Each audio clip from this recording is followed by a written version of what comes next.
In this video we will see how to write comments in JavaScript.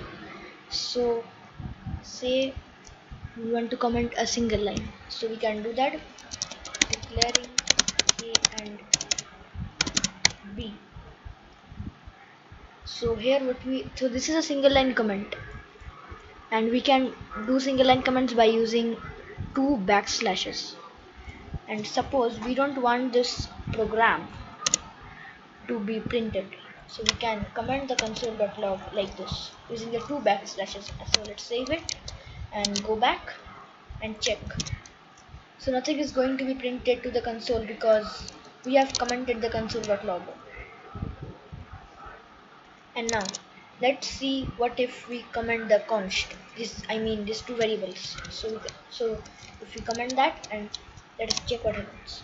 So it is telling reference error, A is not defined. So according to this, the browser can't understand that whether A is defined or not, because we have commented this, and we are saying the browser to print A plus B, but the browser can't understand where is the A and where is the B because it is being commented. And if we remove this, let's see what happens. It is going to be printed. So 5 plus 3 is 8. It is going to be printed here.